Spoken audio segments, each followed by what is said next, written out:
I heard him on the phone in the pantry. His voice hushed. It carried a tone of ingratiating panic I had never heard before. Yes, it's my fault. I forgot to mention it earlier. But my friend was just in the area. It was a last-minute thing. She's only staying for 2 nights. Please, don't be angry. The children are here. The voice on the other end was a muffled but sharp male tone. Even from a distance, I could feel its chilling effect. Eliza's voice dropped even lower, almost a sob. I know the rules. I'll go and tidy the guest room again. Right now. I promise she won't touch your study or the wine cellar. I'll make 2 extra dishes for dinner. They won't be from a recipe book. He hung up when he turned around, taking a deep breath. His face was already adorned with the familiar, gentle smile I knew so well, as if the subservient woman from a moment ago was just a figment of my imagination. Hey, Meg. It's all good. That was just Martin, asking what we wanted for dinner tonight. He brushed a strand of hair from his forehead. A faint red mark, barely noticeable, circled his wrist. I looked past him at the 4 children huddled together on the living room rug. They were as beautiful as porcelain dolls, but eerily silent. The little joy of our reunion suddenly sank in my heart. Something was wrong. This was Eliza Chen, my best friend of 30 years. The happiness radiating from her face and the invisible tension in this beautiful suburban house felt like a layer of perfectly applied frosting, hiding something spoiled underneath. My name is Megan. Meg to my friends. Eliza and I have been inseparable since we were kids running around in diapers. 15 years ago. Right after college graduation, she flew off like a happy little bird to a new life, marrying a man she described as a romantic, considerate East Coast intellectual. Our connection dwindled over the years, from frequent video calls to occasional holiday texts. For the last few years, it had been reduced to the perfectly curated photos she posted on a private family blog. 4 angelic, mixed-race children, with the corner of a luxurious-looking house always visible in the background. She had become the envy of our old high school friends. A successful husband, a beautiful home in a wealthy suburb, a flock of children, and a face that time had seemed to graciously ignore. Meanwhile, I was in Chicago, working a mid-level job at a mid-level marketing firm for mid-level pay. I'd had a few mid-level relationships that went nowhere. Now, pushing 40, I was unmarried and childless, with some savings in the bank but a million miles away from what anyone would call successful. This trip to Boston was never in the plan. A major project at work was suddenly canceled, leaving me with an unexpected vacation and a decent project bonus. On a whim, I bought a plane ticket. While planning my itinerary, I inexplicably added the small, affluent Massachusetts town where Eliza lived. I wanted to surprise her. It had been 15 years. Following the address she'd given me ages ago, I dragged my suitcase through a series of trains and Ubers, finally finding the secluded residential area on the edge of town. The detached house, with its meticulously manicured lawn, was certainly beautiful. But it felt smaller than the mansion I'd pictured. I rang the doorbell. An 8 or 9-year-old boy with blonde hair and dark almond-shaped eyes opened the door. He looked at me warily and asked something in a clipped, formal tone. "I'm looking for Eliza," I said, my voice a little shaky. The boy turned and called out, "Mom!" And then I saw her. Eliza, wearing an apron, her hands dusted with flour, came running from the kitchen. She froze in the doorway, staring at me for a full 5 seconds. Her eyes widened. "Meg?" Her voice was a high-pitched shriek of disbelieving joy. The next second, she threw herself at me, hugging me tightly. "Oh my God, it's really you! What are you doing here?" "Why didn't you tell me?" I hugged her back just as hard, my nose stinging with tears. The 15 years had left their mark, but fewer than I'd expected. She was still beautiful, with a mature fullness and a gentle grace she hadn't possessed in her youth. Only the fine lines around her eyes and the slight softness of her skin reminded me that we were no longer young. "Wanted to surprise you," I said, laughing and taking a step back to look at her. "Damn, Eliza. You haven't aged a day. I'm old. I'm a mother of 4. She laughed, playfully punching my arm, though her eyes were red. She pulled me inside. Come in. Come in. How did you even find this place? The house was clean. Unnaturally clean. The furniture was a minimalist, restoration hardware style, all muted grays, whites, and natural woods. It was sleek, but it had no soul. It felt like a showroom. The 4 children, 3 boys and a girl, ranging from about 4 to 10, were sitting quietly on the living room rug, working on puzzles or reading. When I came in, they merely glanced up with curiosity, none of the usual noise or excitement of children meeting a stranger. Kids, this is Auntie Meg, Mommy's best friend from Chicago, Eliza announced in English, then repeated it in a softer tone I didn't recognize. The children murmured hellos in unison, their voices polite and tinged with a restraint that didn't belong to their age. Where's your husband? I asked casually, as I set down my bag. Martin? He's at work. He won't be back until this evening, Eliza said, taking my coat. Her movements were graceful, but I noticed how she carefully smoothed a wrinkle out of the lapel before aligning it perfectly with the curve of the hanger. This house is incredible, I said sincerely, walking over to the large windows overlooking a small but exquisitely designed garden. It's all right, she smiled. A lot of work to keep up, though. She turned and headed for the kitchen. What can I get you? Tea? Coffee? Oh, just sit down. Let me get you something to eat. You must be exhausted. Her warmth was genuine, but I felt a taut string of anxiety running beneath it. It was while she was bustling in the kitchen, as I was helping her wash some fruit, that I heard her make that hushed, desperate phone call.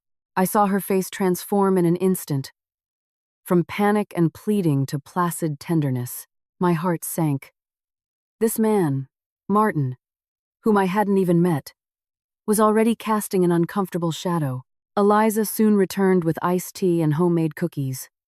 We sat in the living room, catching up on the years. She asked about my job, my love life, her tone full of concern, but also, I thought, a sliver of pity from someone who had made it. When I mentioned I was still single and my career was just so-so, she sighed softly and took my hand. Meg, don't work yourself to death. A woman needs a family. Look at me, it's busy and tiring, but I feel secure. Martin is a good provider for us. As she said this, her eyes darted away, and she unconsciously wiped her hands on her apron. As long as he's good to you, I said, patting her hand, not mentioning the phone call. Your kids are so well behaved. How do you do it? Martin is very strict. He has a lot of rules. The children are used to it, she said with a smile. It was a perfect smile, but it felt rehearsed. It's better when they're quiet, not like us when we were kids, running wild like a couple of tomboys. The atmosphere finally warmed up when we started reminiscing about our childhood. She talked about the time I got into a fight for her. I talked about the time she helped me write a love letter. We laughed until we cried.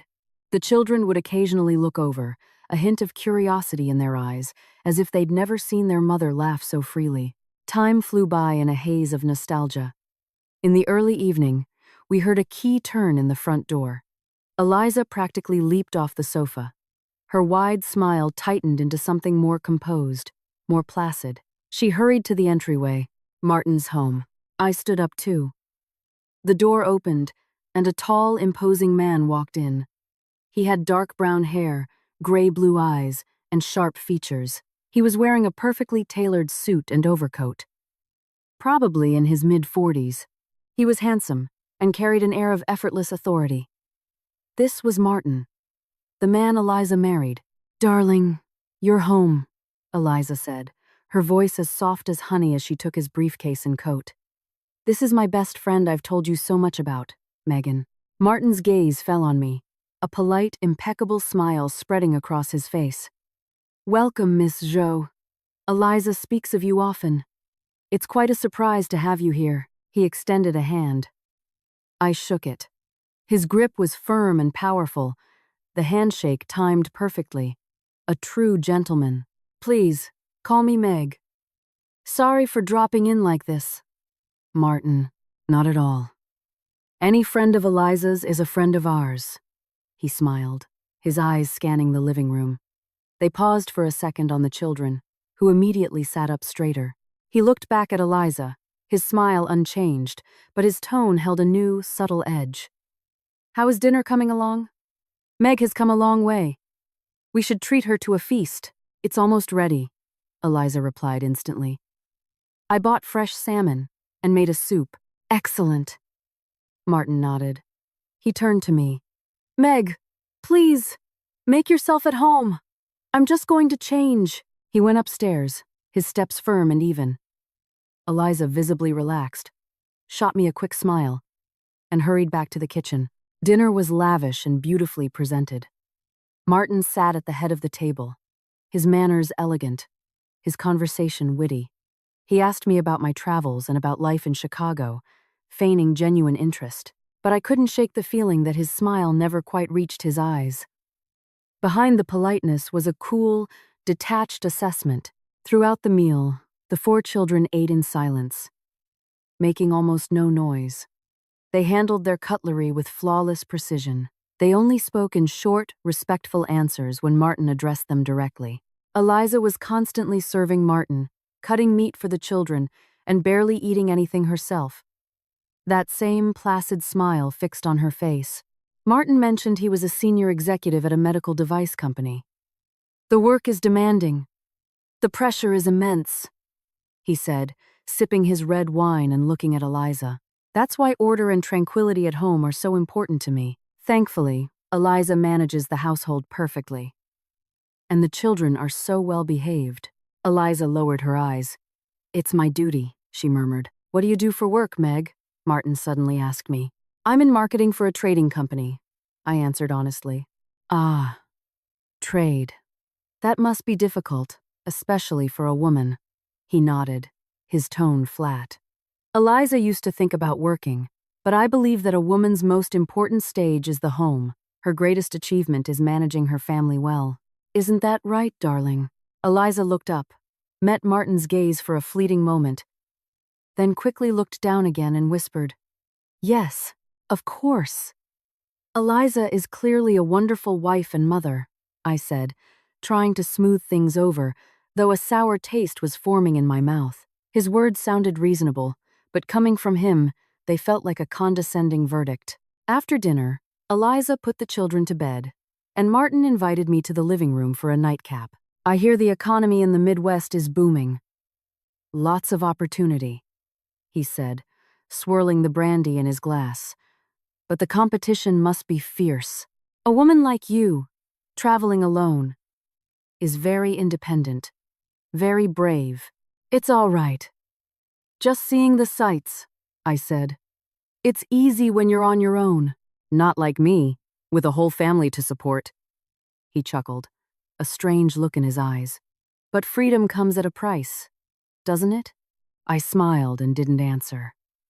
Eliza came back from the kitchen and sat on the sofa next to Martin, though she left a small, deliberate space between them. She had reverted to the quiet, docile woman I first saw, her face smiling, but her eyes constantly flicking towards Martin, as if gauging his mood.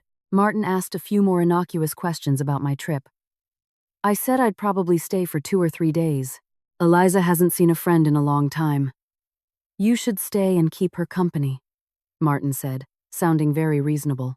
However, I have to work late for the next few days on an important project. You two will have to look after yourselves. You go do your work. It's important, Eliza said quickly. Is the guest room to your satisfaction, Meg? Martin asked me. It's lovely, very comfortable. Good. I'm a light sleeper, so this house was built with excellent soundproofing. If you need anything during the night, just let Eliza know. His tone was pleasant, but the message was clear. Okay, I'll be sure to be quiet. I nodded. After a little while longer, Martin announced he had work emails to attend to and disappeared into his study. The moment the door clicked shut, the air in the living room seemed to flow again. Eliza visibly relaxed and stuck her tongue out at me, her voice a conspiratorial whisper. He's always like that when he's working. Don't mind him. Of course not, I said, looking at the closed door. He seems to treat you well. Oh, he does. Eliza answered quickly, taking my hand. He's just a bit serious.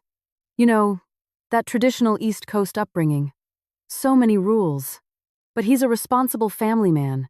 All the money he earns, he brings home. He doesn't fool around.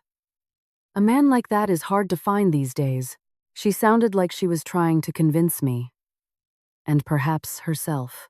The children seem very afraid of him, I said, hesitating. Eliza's smile faded slightly. Not afraid. Respectful. Martin has high standards for their upbringing. He believes rules and discipline are crucial for their development. And look, they're so polite and well-behaved, aren't they? That was true. I looked over at the children, who, even after their father had left, were still sitting quietly, speaking in whispers. They were too well-behaved. Come on, I'll show you to your room.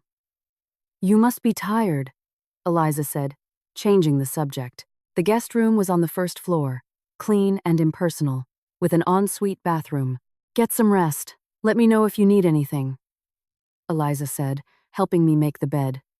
Martin leaves early tomorrow. We can have a real chat then. I can show you around town, though there's not much to see. Sounds great, I said, watching her bustle around. Suddenly I asked, Eliza, are you happy? Her movements paused for a second. She didn't turn around. Of course, I'm happy. Her voice came back, laced with a smile. I have a husband, children, a house. What more could I ask for? Don't be silly. She finished with the bed, gave me a few more instructions, and left, closing the door behind her. I lay in the strange bed, wide awake. The reunion wasn't what I had imagined. Eliza was warm, Martin was polite, the children were obedient. The family looked perfect, harmonious, but the small details, like grains of sand, were grating on my senses. Eliza's panic on the phone, her rapid-fire change of expression, the children's silence in front of their father, Martin's impeccable but cold courtesy, and this house, so clean it felt sterile. Maybe I was overthinking it. Maybe this was just their way of life, a product of Martin's rigid personality. Maybe Eliza was just overly concerned with her husband's feelings. After all, she was in a foreign country, far from family and friends. Her husband and children were her entire world. I turned over, forcing myself to stop thinking. Maybe a one-on-one chat with Eliza tomorrow would reveal a more genuine picture. Outside the window, the moonlight was cool and foreign. I closed my eyes, but I could still hear the faint clinking of cutlery from dinner, a sound of trained, meticulous quiet. The next morning, I was awakened by a series of faint but rhythmic sounds. It was 6:30 a.m. The noise was coming from the kitchen. I got up and quietly opened my door. The hallway was silent. The living room empty. A light was on in the kitchen, along with the deliberately muffled clatter of dishes. I walked over and saw Eliza, already fully dressed in an apron, preparing breakfast. On the counter were elegant porcelain plates. She was cutting fruit, each piece almost identical in size. A pot of oatmeal was simmering on one burner, while bacon and eggs sizzled on another. "You're up so early," I whispered. She jumped, startled. The knife in her hand paused. She turned to me with a smile. "Did I wake you? I'm sorry. I'm used to it. Martin and the kids eat at 7. Then he leaves for work, and the older two have to get to school. Let me help," I said, stepping into the kitchen. No, you go get ready." "It's almost done," she said quickly, her hands moving even faster. Seeing her whirlwind of activity, I didn't insist. By the time I came out from my room, the breakfast table was set. Each place had a plate with a fried egg, bacon, and roasted tomato, a few slices of whole wheat toast, a small bowl of oatmeal, and a dish of perfectly cut fruit. The children were already seated quietly. Martin came downstairs, dressed in a crisp shirt and suit, his hair impeccably combed. Good morning, Meg. Did you sleep well? He asked with a polite nod. Very well. Please, join us. He took his seat at the head of the table. Breakfast was a silent affair, punctuated only by the faint sounds of chewing and cutlery against plates. Martin scrolled through the news on his phone, occasionally asking his eldest son a question or two about school. The boy's answers were short and precise. Eliza barely ate, constantly attending to the youngest child, wiping his mouth and tearing his toast into small pieces. I have a business dinner tonight. I probably won't be home, Martin said after his last bite, dabbing his mouth with a napkin. Okay, I know, Eliza nodded. You should take Meg out and show her around, he said, standing and picking up his briefcase. Eliza immediately went to help him with his overcoat. Oh, Martin said, pausing at the door as if he'd just remembered something. He turned back to Eliza. That blue folder on my desk in the study, don't touch it. I need it for a meeting tomorrow. His tone was casual, but Eliza's body tensed almost imperceptibly. I won't. Don't worry, she replied instantly. Martin nodded at me again and left. The moment the front door closed, I felt not only Eliza but all 4 children let out a collective, inaudible sigh of relief. The youngest child even broke into a small smile, which was quickly quelled by a look from his older brother. Mom, can we talk now? The eldest son asked quietly in English. Quietly. You can, Eliza smiled, starting to clear the table. Hannah, take your brother and sister upstairs to get ready for school. The 2 older children went upstairs. The 2 younger ones started playing in the living room. Only then did Eliza truly relax. She poured herself a glass of water and leaned against the counter. It's like this every day, I said, helping her wipe the table. You get used to it, she said, rubbing her temples. It's not so bad, just a lot of rules. He runs the house like he runs his company timetables, codes of conduct, everything spelled out. I wasn't used to it at first, but now I think it's good. Everything is orderly. And what about you? Don't you get bored? I asked, looking into her eyes. She looked away, out the window. Bored? With all these kids? I'm too busy to be bored. There are other moms in the neighborhood. We have coffee sometimes. It's just not like back home, with lots of friends and noise. She paused, then looked at me, a genuine light in her eyes. But it's so good you're here. We're going to have fun today. I'll take you to the old town. It's small, but it has character. We'll have lunch out. I know a great cafe. Her excitement was contagious, and I temporarily pushed my doubts aside. Maybe I was just overthinking. Every couple has their own way. That morning, Eliza drove us, with the 2 younger children, to the town's historic center. Cobblestone streets, colorful colonial-era houses, and lazy pigeons. It was indeed charming. Eliza became a lively tour guide, talking about the architecture and history, her expression animated. It was like we were teenagers again, skipping school to wander the city. The 2 children were quiet at first, but their eyes lit up at the sight of an ice cream shop and a toy store. They whispered their requests to their mother. Eliza glanced at the prices, hesitated, but bought it for them anyway. I don't usually let them have this stuff, she explained to me. But since you're here, we'll make an exception. For lunch, we went to the cafe she mentioned. Eliza ordered the cheapest salad for herself and pasta and cake for me and the kids. Aren't you having a main course? I asked. I'm on a diet, she smiled, pinching her waist. After the 4th one, this baby weight just won't go away. Martin doesn't say anything, but I know he prefers it when I stay in shape. She said it so casually, but it made me uncomfortable. He didn't marry you for your figure, I said, half joking. Eliza just smiled, not replying, and stirred her coffee. In the afternoon, we went to the supermarket. Eliza pulled out a small notebook with a detailed shopping list. She carefully compared prices, selected items, and occasionally picked up something not on the list, only to put it back after a moment's thought. The household budget Martin gives me is very specific. she whispered to me. But since you're here today, I can splurge a little. Let's make some real Chinese food tonight. It's been so long. I'm probably rusty. She bought some Asian ingredients, her spirits high. At the checkout, the cashier announced the total. Eliza took a card from her wallet and swiped it. The machine beeped. Insufficient funds. She froze. She tried another card. Same result. Her face flushed a deep red. She looked mortified. Fumbling through her wallet for cash, coins clinking as she scraped together just enough to cover the bill. The people in line behind us were starting to stare. Sorry. So sorry, she mumbled, grabbing the heavy bags and practically fleeing the store. I helped her carry a bag. It wasn't until we reached the car that she let out a long breath, her eyes red. It's nothing. I just forgot about some automatic payments.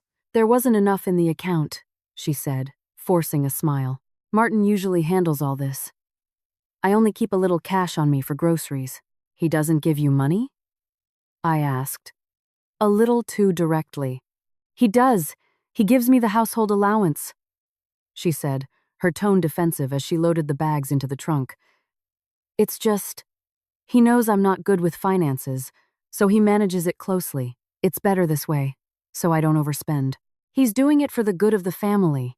She got into the driver's seat, started the car, and didn't say another word. The drive home was a bit silent. That evening, Eliza cooked a feast of Chinese dishes. Even if some of the spices weren't quite right, the taste was a welcome change. The children were curious and ate more than usual. Watching them eat, the cloud over Eliza's face finally lifted a little. It's been a while. How is it? She asked. It's amazing, Eliza. You're still a great cook. She smiled, a mix of satisfaction and something else in her expression. Martin, as expected, didn't come home for dinner. After we ate, cleaned up, and put the kids to bed, we finally had some time to ourselves. We curled up on the living room sofa under the same blanket, just like when we were kids, talking about the past, our old classmates, all the silly things we used to do. We laughed so hard we cried. Eliza tiptoed to the wine cellar and came back with a bottle of red wine and 2 glasses. Let's have a little. Martin normally doesn't let me touch his cellar, but he's not here tonight. We can have a secret drink to celebrate our reunion, she said with a mischievous wink. She opened the bottle. After a few glasses, the floodgates opened. The smile on Eliza's face slowly faded, her eyes becoming distant. Meg, she said, swirling the red liquid in her glass. Sometimes, I really envy you. Envy me for what? For being an unmarried, childless, career-stagnant woman pushing 40? I joked. You're free, she whispered. You can go wherever you want, do whatever you want. You don't have to walk on eggshells, worry every day that you've done something wrong. You don't have to think twice about every dollar you spend. I put down my glass and looked at her. Eliza, be honest with me. Are you really happy? She was silent for a long time. So long I thought she wouldn't answer. Happy? Of course I'm happy, she said with a bitter smile. I have a house, a car, a respectable husband, 4 beautiful, healthy children. How many people would kill for this life? You know, when my parents talk about me to our relatives back home, they're so proud. What more could I possibly want? But you're not happy, I said flatly. Happy. She repeated the word, as if tasting something unfamiliar. What is happy? Isn't this just what life is? You marry someone, and it all boils down to bills and chores and kids. Martin, he doesn't hit me. He doesn't drink. He doesn't cheat. He provides for his family. He just has high standards. He's very strict. It's my fault. I'm just not good enough. I can never meet his expectations. Her voice got quieter and quieter until it was barely a whisper. What are his expectations? I pressed. To keep the house spotless. To raise the children to be polite and accomplished. To take care of his every need. To manage the budget perfectly. To keep my figure. To not embarrass him. She counted them off on her fingers, and then she started to laugh. A laugh that was sadder than crying. See, it's not that much. It's what any wife should do, right? I'm just useless. I can't do it right. Eliza, this is not your fault, I said, taking her hand. It was ice cold. You are wonderful. You're the bravest, best girl I've ever known. You were so smart in college. So full of ideas. That was a long time ago, she interrupted, pulling her hand away and downing the rest of her wine. Now, I'm just Martin's wife, the mother of 4 children. I'm nothing else. She stood up, a bit unsteadily. It's getting late. We should sleep. We'll talk tomorrow. She swayed as she walked up the stairs. I watched her go, my heart aching. What had happened to the bright, bold, passionate Eliza I once knew? How had she become this timid, cautious woman, walking on eggshells in a life that looked so perfect from the outside, slowly losing herself piece by piece? In the middle of the night, I was half asleep when I heard a noise downstairs. It sounded like the front door opening and footsteps, deliberately quiet. It must be Martin. A moment later, I thought I heard hushed arguing from the master bedroom upstairs. I couldn't make out the words, but the tone was anything but pleasant. Soon, the sounds stopped, and silence returned. But this silence was heavier, more suffocating than any noise. The next morning, the atmosphere was palpably different. Martin sat at the breakfast table, his face dark as he stared at his phone. Eliza's eyes were slightly swollen. She prepared breakfast in silence, her movements even lighter and more careful than yesterday. The children sensed the tension and didn't dare make a sound. Breakfast was eaten in a near-frozen silence. Martin put down his fork and looked at Eliza. The files on my desk have been moved. His voice was low but cold. Eliza flinched, her face turning pale. I haven't been in your study at all. Then why aren't they in their original position? Martin stared at her. I told you, stay out of my study. Don't touch my things. Can't you remember? I really didn't. Eliza's voice was tinged with tears.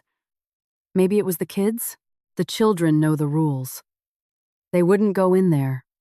Martin cut her off, his gaze sweeping over the children, who immediately bowed their heads in fear. His eyes finally landed on me for a second, his expression unreadable. Before moving away, I hope this is the last time, he said to Eliza, his tone leaving no room for argument. The rules of this house apply to everyone, including guests. That last part was said casually, but I heard the warning in it. Was he suspecting me? Or just using this as an excuse to assert his dominance? Eliza bit her lip, tears welling in her eyes, and nodded furiously. Martin stood up, picked up his briefcase, and paused at the door. By the way, my parents are coming for dinner tonight, he said. Get things ready. Miss, Joe is practically family. She can join us. With that, he opened the door and left. Eliza stood frozen for a moment. I went to put a hand on her shoulder, but she flinched away as if startled.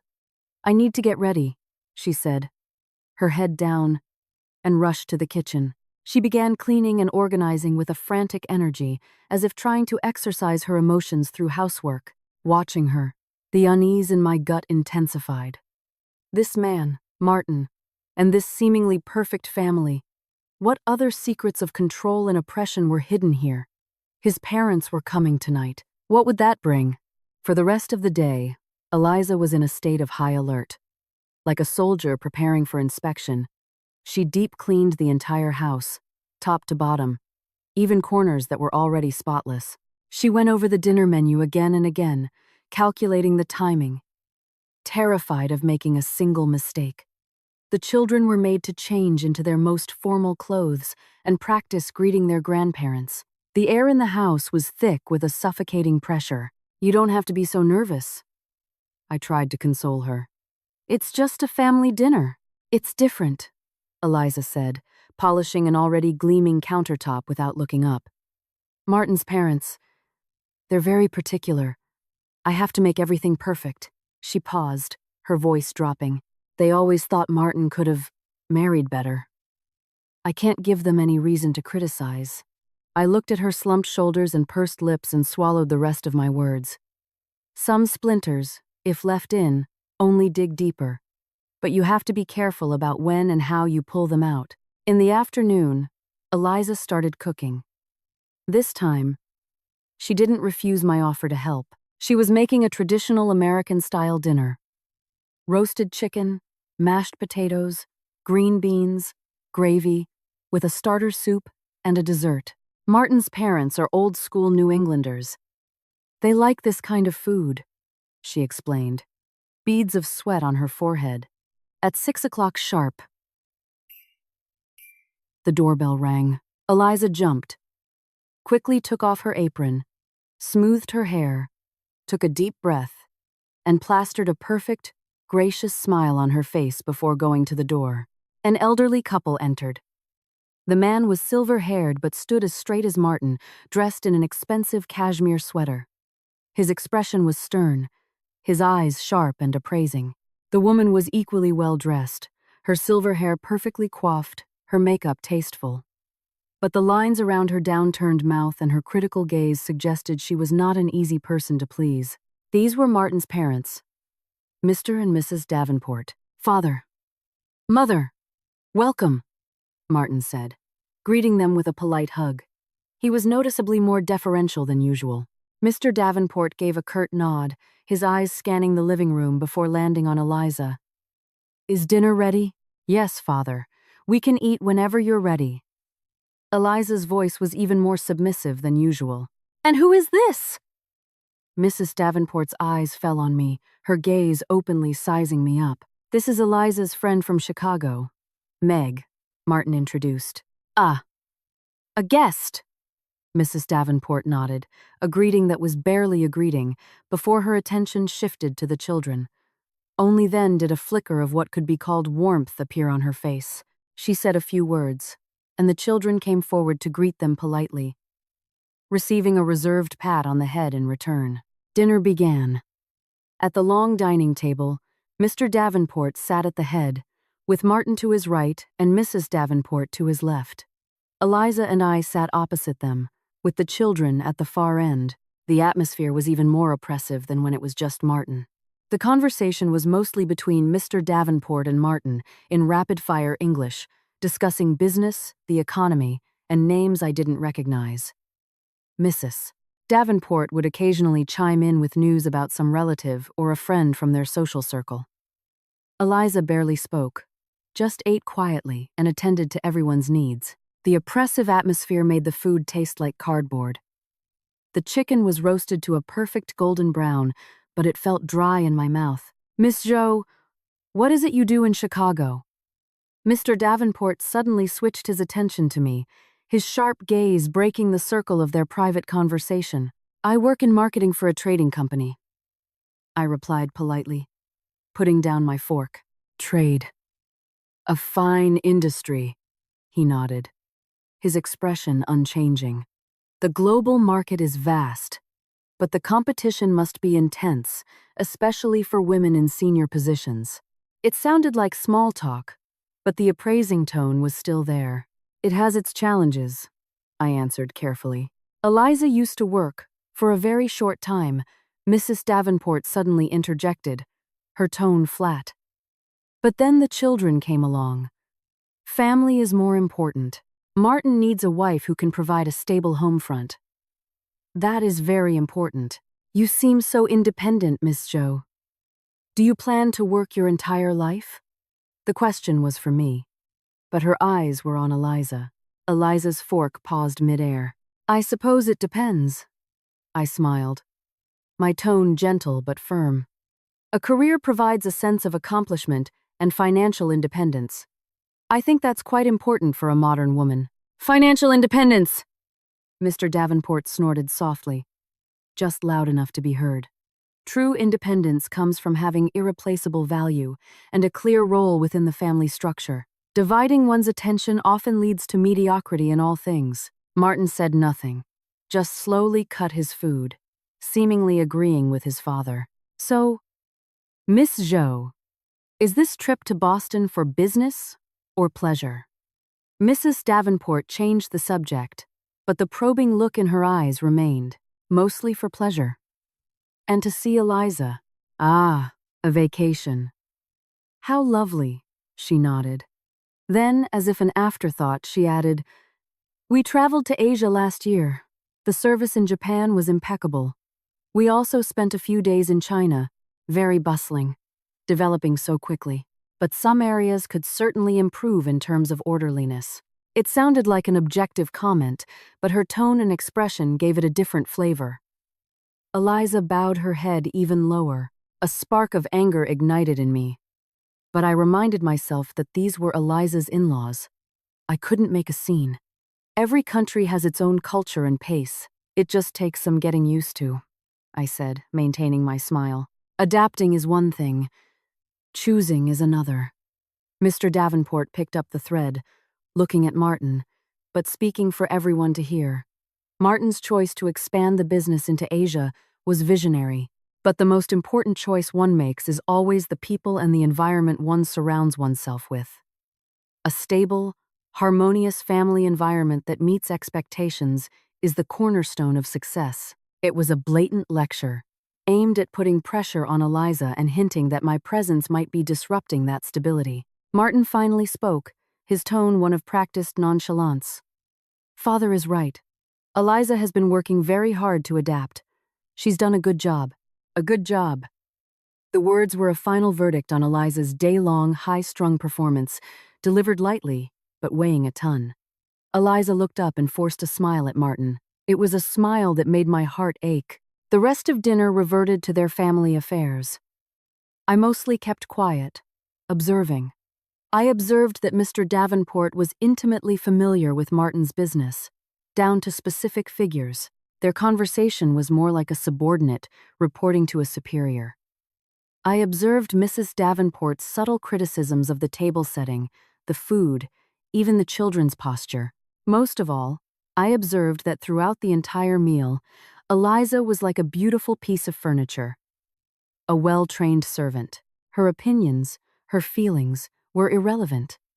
Only when a child made a slightly too loud noise did all eyes turn to her, filled with silent reproach, and she would always be the first to soothe or correct the child. This family, seemingly centered around Martin, was in fact remotely controlled by his parents, and Eliza and the children were just exhibits in this perfect family showcase, required to be quiet, clean, and compliant. Dinner finally ended. Eliza stood to clear the table. I naturally got up to help. Mrs. Davenport glanced at me but said nothing.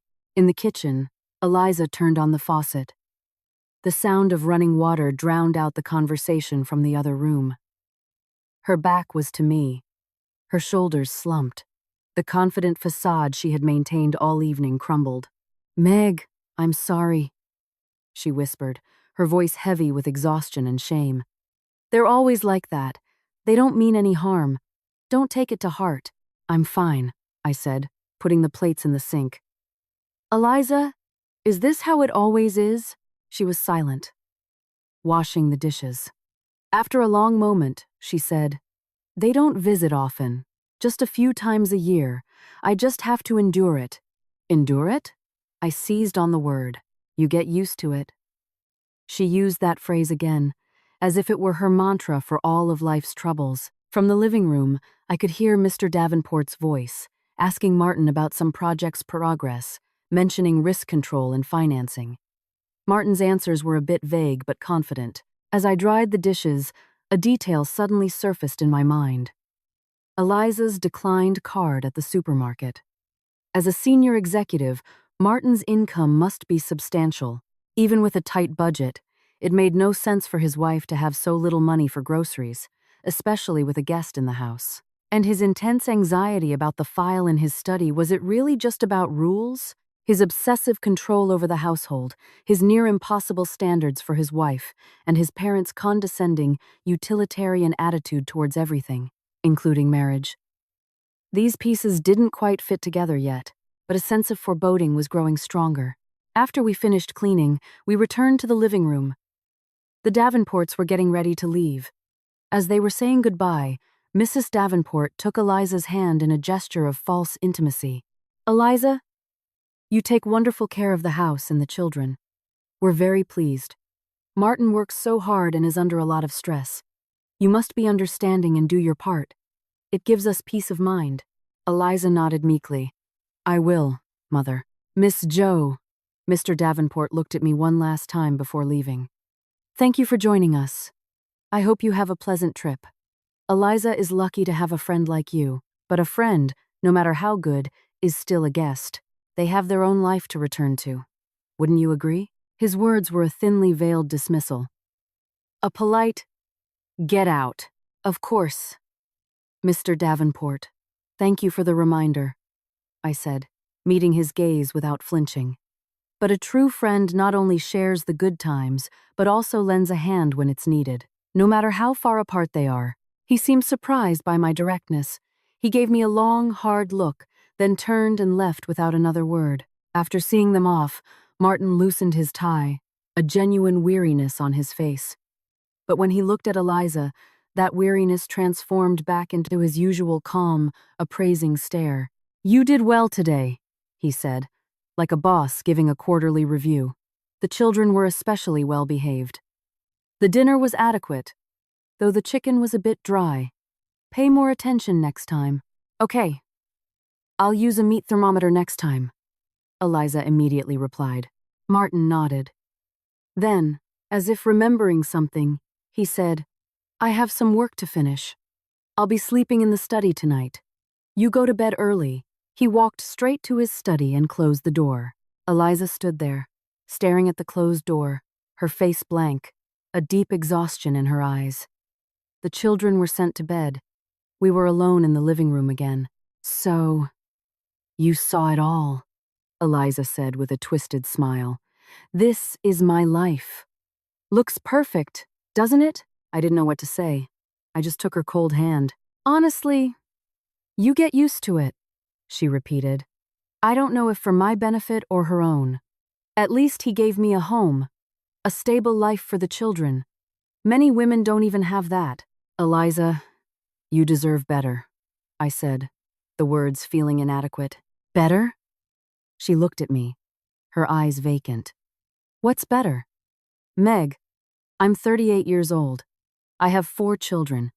If I leave, where would I go? What could I do? I can't even support myself." Her words landed like a stone in my chest. Financial independence is the foundation of confidence. She knew that, but she had been trapped for so long. She had lost the strength and courage to even think about breaking free. "Maybe you could try to do something. Even from home," I suggested. "You used to be such a good writer." Martin would never approve. She shook her head with a bitter smile. "He's told me, my job is to manage this house. To do anything else would be irresponsible to the family," Martin said. In this house, Martin's word was law. Late that night, I lay in bed, unable to sleep. Eliza's desperate, resigned eyes haunted me. So did the Davenports' appraising, judgmental stares, and Martin's perpetually calm, controlling demeanor. Something was very, very wrong. If it was just about being a controlling chauvinist, it would be one thing horrible, but perhaps understandable in a twisted way. But Martin's behavior, especially the extreme financial control and his paranoia about certain things, like that file, hinted at something else. I remembered the snippets of conversation between Martin and his father about risk control and financing. What exactly did Martin's medical device company do? I pulled out my phone. It felt wrong to investigate my best friend's husband behind her back. But seeing Eliza's state, I bit the bullet. In the search bar, I typed Martin's company name and his name. Most of the results were corporate websites, product descriptions, and industry news. It seemed to be a mid-sized, privately held company that was doing reasonably well. Martin was indeed a senior executive, COO. On the surface, nothing seemed amiss. I then searched for news about the U.S. medical device industry, specifically about mid-sized, family-owned companies. A few obscure articles caught my eye. Due to the economic climate and increased competition, some of these companies were facing significant financial pressure and struggling to adapt. Some had even reported financial irregularities. Could Martin's company be one of them? Was that why he was so obsessively controlling the family's finances? Was that why he was so paranoid about order and stability because it was the only thing he could control? And his choice of a wife, a woman far from home, with a limited social circle, completely dependent on him. Was that also for security? For ease of control? If so, what was Eliza in his eyes? A partner? Or a low-cost asset to maintain a respectable facade and minimize risk? The thought sent a chill down my spine. I had to know more. But how? Asking Eliza directly was useless. She probably knew nothing and would deny it out of fear. Confronting Martin was out of the question. It would only make things worse for Eliza. I needed an opening. A way to get information without raising suspicion. I remembered my itinerary included a meeting with a small local distribution company, a long shot for a business connection. Maybe I could ask around. See if I could get a sense of Martin's company's reputation. As I was tossing and turning, a faint sound came from outside my door. A quiet footstep. It stopped right outside my room. Then, the barely audible sound of paper sliding under the door. Something had been slipped in. I held my breath. After a few seconds, the footsteps moved away, heading upstairs. Who was it? Eliza? One of the kids? I tiptoed to the door. In the faint light from the window, I saw a small, folded piece of paper on the floor.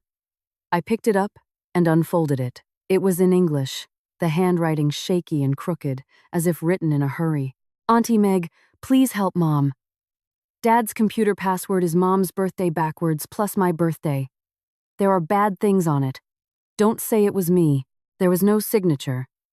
But I knew who it was. The eldest boy, Henry. He was about 10, with a quiet maturity beyond his years. At dinner, he had kept his head down, but I had caught him looking at his father and grandfather with a mixture of fear and suppressed anger. He had sensed something. He had seen something. Bad things. What bad things? The note felt like a hot coal in my hand. Children are the most sensitive. They can feel the tension and fear that adults try to hide.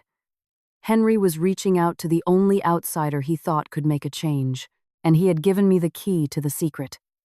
Martin's study. His password-protected computer. The password Eliza's birthday backwards plus Henry's birthday. The irony was sickening. He used the two most important members of his family to protect the secrets that could destroy them. I clutched the note, my heart pounding. Prying into someone's privacy was wrong. But Henry's plea, Eliza's forced smiles, the cold, oppressive atmosphere of this perfect house, it all pushed me forward. I knew if I did nothing, if I just left, I would never be at peace. I had to know what was on that computer. Tomorrow, Martin would be at work. Eliza might be out taking the kids to lessons. It would be my only chance. A risky, dangerous chance. But maybe the only way to find the truth. If I was caught, the consequences would be unimaginable. But Henry's note, "Help Mom," and the light that had gone out in Eliza's eyes kept flashing in my mind. I went to the window and looked out at the dark, quiet street. In this peaceful, affluent neighborhood, how many of these beautiful houses held their own secrets? What was the foundation of Eliza's picture-perfect happiness? I made my decision. Tomorrow, I would go into that study. Just as I took a deep breath, preparing to hide the note, the dim nightlight in the living room flickered on, then off. Then, I thought I heard the faintest sound of the study's doorknob turning. My blood ran cold. Was someone still awake? Was Martin still in the study? What was he doing? I stood frozen, listening. A dead, heavy silence. Only the sound of my own heart, beating like a drum against my ribs. That soft click of the doorknob, in the dead of night, was like a hammer blow to my heart. A cold sweat broke out on my back. I stood frozen, the damning note still clutched in my hand. No footsteps followed, no light seeped from under my door. Time seemed to stop. Maybe I'd imagined it. Maybe it was just the house settling. I forced myself to move, slowly, to the door, pressing my ear against the cool wood. Nothing but silence. After what felt like an eternity, I let out a slow breath and retreated to the bed, my heart still racing. Was it Martin? Did he sense something? Or worse, did he see Henry slip me the note? The possibilities were terrifying, but I was committed now. I carefully tore the note into tiny, irretrievable pieces and flushed them down the toilet. I lay in bed, my eyes wide open until the first light of dawn. Eliza didn't come to my room that night. There were no more strange noises, but I knew the fragile peace had been shattered. Morning brought the same routine sounds from the kitchen. I got up, my own reflection in the mirror showing dark circles under my eyes. I splashed my face with cold water, forcing a neutral expression. At the breakfast table, the mood was even heavier than the day before. Martin had a faint shadow under his eyes, too, as if he hadn't slept. He said nothing during the meal, the oppressive silence making even the children chew carefully. Eliza was pale, her movements slow as she served the food. I have to go to New York for the day to meet a client. I won't be back until late, Martin announced after his last bite, wiping his mouth. He looked at Eliza. Take the children to their music and art classes. Be on time. Henry was late once last week, and the teacher noticed. I don't want it to happen again.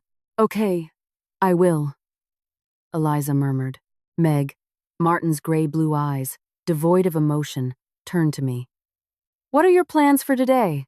Oh, I have a meeting with a small local trading company to see if there's any potential for partnership. Then I'll just wander around downtown this afternoon, I said, my voice as casual as I could make it. Martin nodded, asked no more questions, and picked up his briefcase. At the door, he paused. He glanced back at the closed study door, then his eyes swept the living room, finally resting on Eliza. Keep the house tidy while I'm gone. And don't touch what you're not supposed to touch. His tone was flat, but the command was absolute. I won't, Eliza promised, her fingers twisting the edge of her apron. Martin finally turned and left. The sound of the front door closing was like a starting gun. Eliza sagged with relief, but the worry in her eyes remained.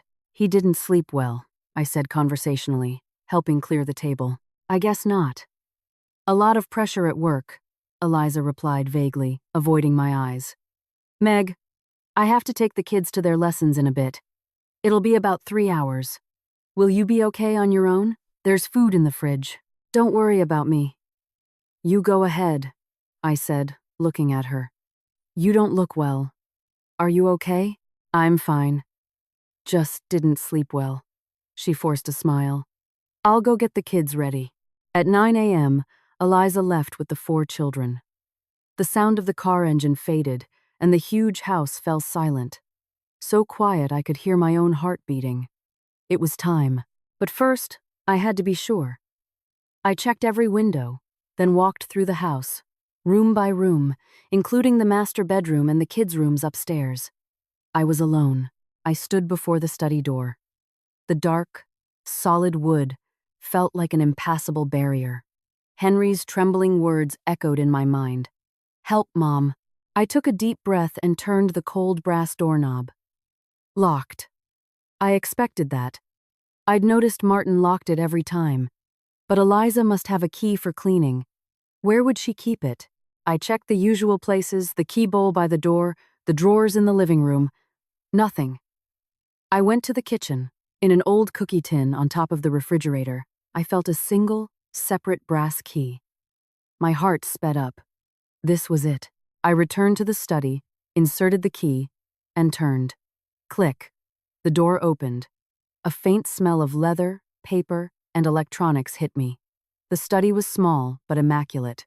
A large wooden desk faced the window, flanked by floor-to-ceiling bookshelves filled with imposing-looking books and binders. On the desk was a desktop computer, a neat stack of files, and a pen holder. Nothing else. In the corner was a small safe. Everything was a testament to Martin's rigid, controlling personality. I gently closed the door but didn't lock it. I needed a quick exit, if necessary. I went to the desk and turned on the computer. The login screen appeared. Henry's note. Mom's birthday backwards plus my birthday. Eliza's birthday was August 15th, 8/15. Backwards. That was 518. Henry's birthday. I vaguely remembered her mentioning he was a winter baby. December 3rd? I tried 5181203. Password incorrect. I tried 5181204. Incorrect again. My palms were sweating. Time was running out. Calm down. Henry would use his own birthday. What was it? I tried 5181201. Incorrect.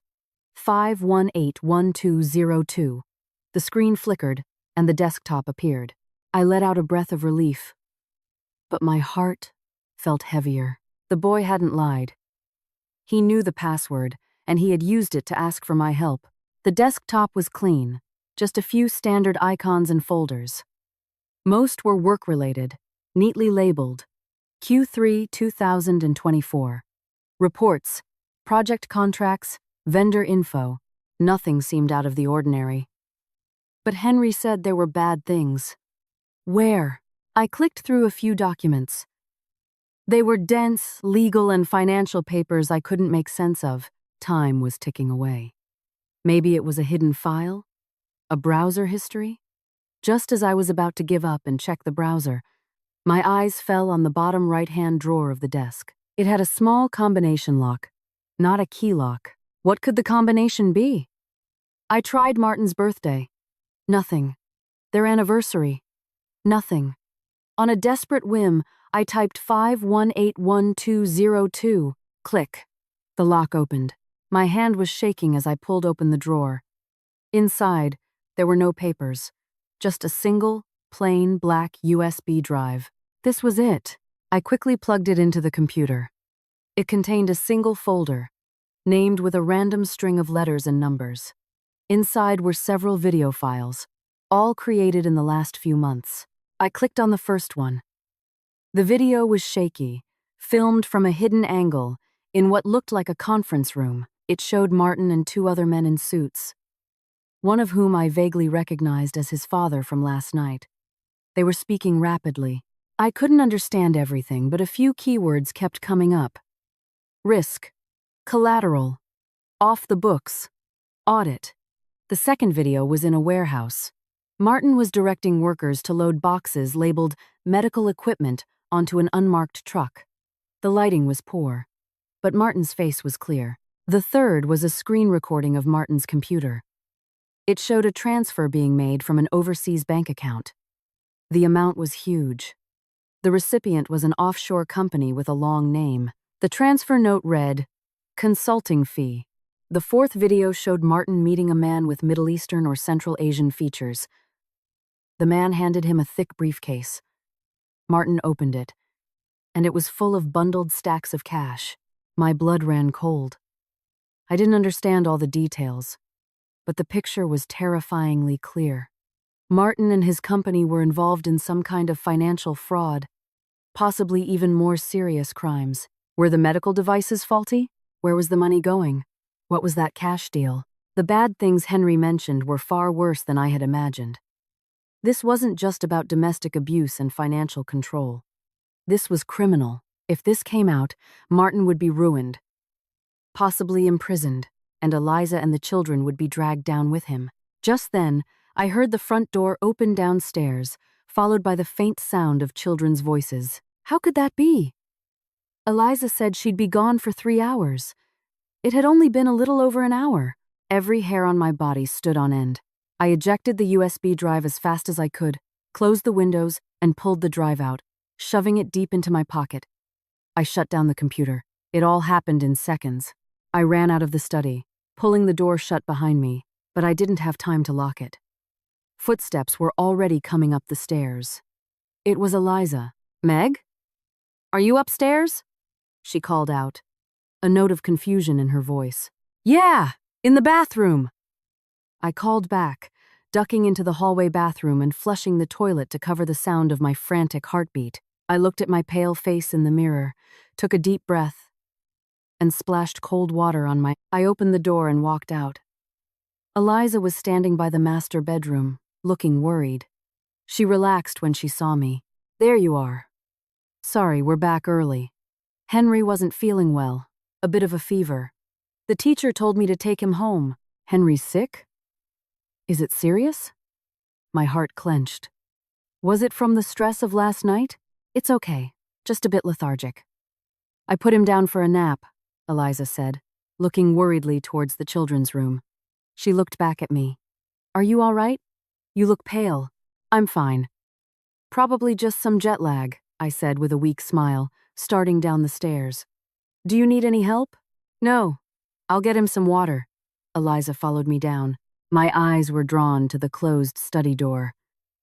It was shut, but would she notice it wasn't locked? Eliza went straight to the kitchen, seemingly oblivious, but the USB drive in my pocket felt like a burning coal. I had the evidence. But what now? Tell Eliza. Could she handle it? Would she believe me? Or would she break down? Or worse, accuse me of snooping? Call the police? I was a foreigner, with evidence of questionable origin, accusing a prominent local citizen. An accusation like that would instantly detonate this family.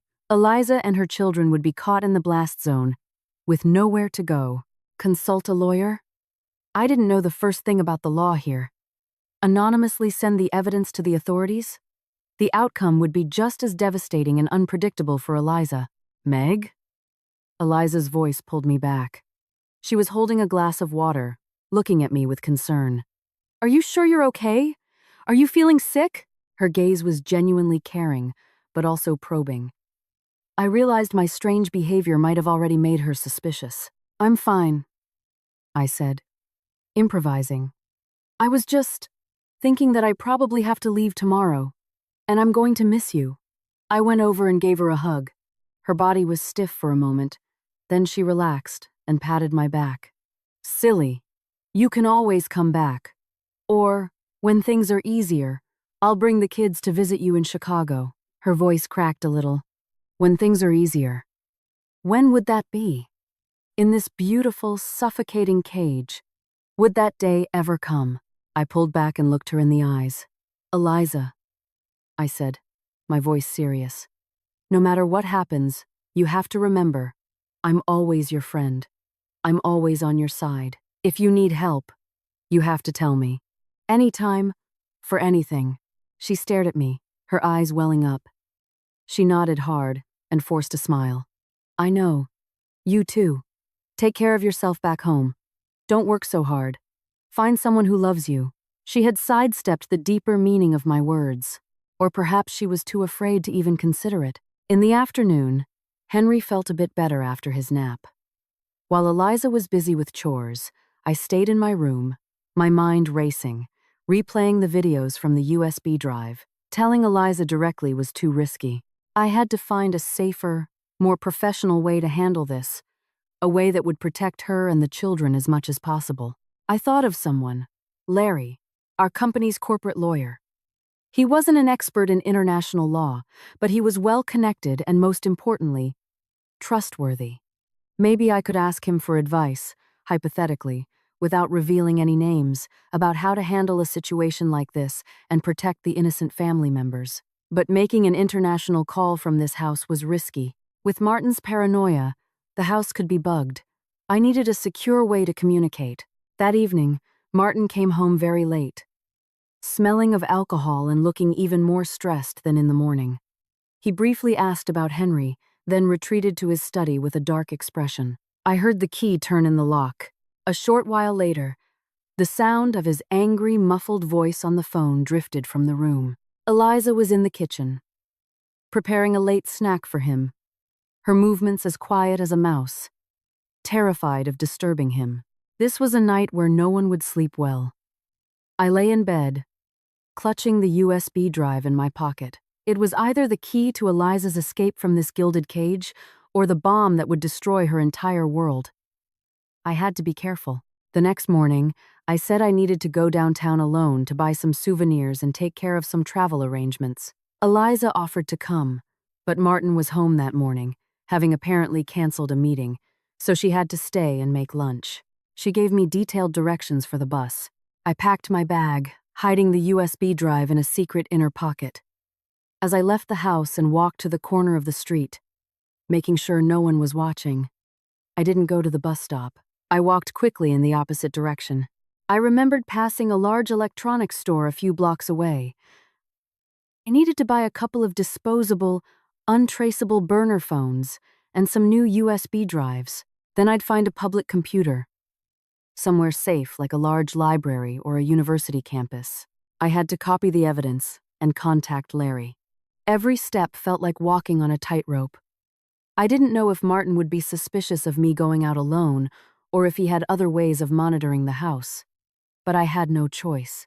Just as I was about to turn the corner towards the store, I caught a glimpse of a familiar-looking black sedan parked across the street. In the driver's seat, a figure seemed to be looking in my direction. My heart stopped. Was that Martin's car?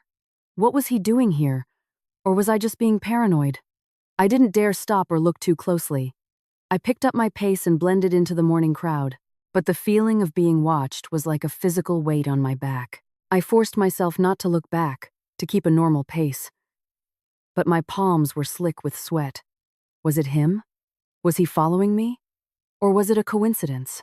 I couldn't risk it. I changed my route, ducking into a large grocery store and weaving through the aisles. I used the crowds and shelves as cover, left through a different exit, and took a roundabout way to the electronics store. Before going in, I casually glanced back at the street. The black car was gone. I breathed a small sigh of relief, but my guard was still up. Inside, I quickly bought 2 cheap USB drives, the cheapest prepaid phone I could find, and a small top-up card. I paid with cash and avoided looking directly at the security cameras. From there, I went straight to the city's main public library. It was busy, open, and the public computers didn't require strict ID. I found a corner spot, plugged in the original USB drive, and quickly copied the video files to the 2 new drives. I then deleted the files from the original black drive, knowing it wasn't a secure wipe, but it was the best I could do for now. I'd try to put it back in the drawer later if I could. Next, using the new burner phone, I sent a coded text to a trusted colleague back in Chicago, asking a mundane work question, but embedding a pre-arranged signal that meant urgent, confidential, overseas call needed. It was a message for Larry.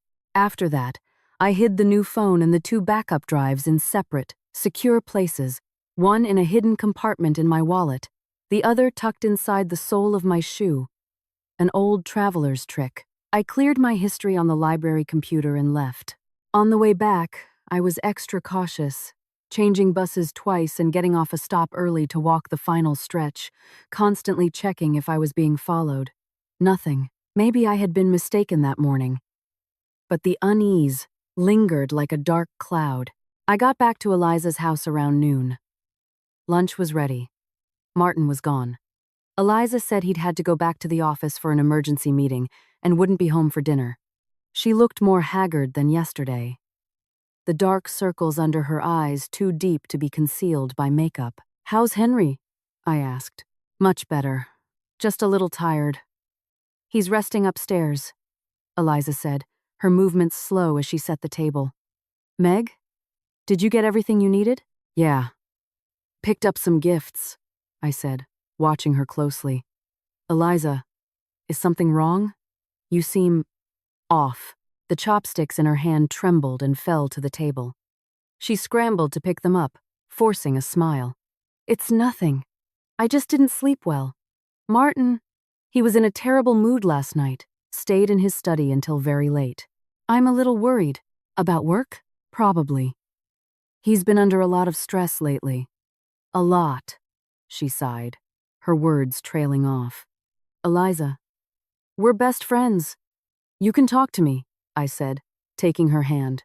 It was freezing. She was silent for a long moment. And then tears started to fall. Silently at first, then faster, splashing onto the table. "Meg, I don't know what to do," she whispered. Her voice choked with sobs. "Last night, I overheard Martin on the phone. I couldn't understand much, but I think the company is in serious trouble. They need a lot of money. He was arguing with his father. I think I heard the word mortgage. Mortgage? On what? My heart leaped into my throat. I don't know. The house? Maybe? He was so angry. He said it was all his father's bad decisions. And he said if the financing falls through, everything is over. Eliza's words tumbled out between sobs, her shoulders shaking. I'm so scared. If we lose this house, where will we go? What about the children? I can't do anything. It was all true. The USB drive, and what Eliza had overheard, it all pointed to the same thing. Martin's company, his family's legacy, was collapsing, and he was likely using illegal means to try to save it. And this house, this symbol of their stability, was probably already gone. What else did he say? Did he mention any consequences? I asked, keeping my voice steady. Eliza shook her head, her face a mask of terror. No, but he threw something. I've never seen him lose control like that. When he came out and saw me, his eyes, they were terrifying. He asked me what I heard. I told him I didn't understand anything. He didn't believe me. She suddenly clapped a hand over her mouth, muffling a sob, her eyes wide with a fear she couldn't hide. Did he hit you? My voice turned to ice. No! No! She denied it instantly, but she instinctively pulled down the sleeve of her shirt. I caught a glimpse of a faded but distinct red mark on her upper arm, the kind left by a powerful, angry grip. Rage surged through me. That bastard, Eliza. You have to leave him, I said, staring into her eyes. She flinched as if burned and pulled her hand away, shaking her head violently. No, I can't. The children need their father. They need this home. If I leave, how will we survive? I have nothing. You have yourself. You can work. You can support yourself and your children. It's better than living in fear, I hissed, my voice low but urgent. Look at yourself. You're a nervous wreck. Do you think this is a healthy environment for your children? Henry knows something is wrong. He's scared. At the mention of Henry, Eliza's body shook. The tears flowed faster. Henry, did he say something to you? He's been acting so strange, avoiding me. He needs a mother who can protect him, not one who is as scared as he is, I said, gripping her shoulders, forcing her to look at me. Eliza, wake up. This family is not normal. Martin isn't just a chauvinist. He might be breaking the law. If he goes down, you and the children will be dragged down with him. Breaking the law? What do you mean? She stared at me, confused and terrified. I hesitated. Telling her about the USB drive now was too risky. She was too fragile. I'm just guessing, I backtracked. But what you heard, his behavior, it all points to something serious. Eliza, you have to start thinking about yourself and the children. If he really goes bankrupt, if he has huge debts and the house is taken, what will you do? You'll have nothing. And you'll be saddled with his debt. That's the real dead end. My words seemed to strike at her deepest fear. Her face went ashen, her lips trembling. What can I do? I don't know anything. He controls all the money, the house, the cars. It's all in his name. I don't even know what kind of job I could get. She was spiraling into despair. One step at a time, I said quickly. First, stay calm. Act like you know nothing. Don't confront him. Protect yourself and the kids. Second, try to find out anything you can about the family's finances. Are there any documents? Property deeds, bank statements, insurance policies? Do you know where they are? Eliza shook her head blankly. Everything important is in his study or the safe. I can't get in. I only have the household debit card, and the limit is very low. He sees every single transaction. Of course. Total control. Do you have any money of your own? Anything at all? I asked, not hopeful. She hesitated, Then her voice dropped to a whisper. A little. Sometimes I save a few dollars in cash from the grocery money. I've hidden it. It's not much. Maybe $2,000 or $3,000. For a woman who had been a homemaker for over a decade, for a family of 6, it was a pitifully small amount. But it was all she had. Keep it safe. Don't let him find it, I said, my heart aching for her. Eliza, listen, do you remember signing any papers when you got married? A prenuptial agreement? Anything about property or the children? I think so. It was all in legal English. My English wasn't that good back then. He said it was just standard procedure, so I signed.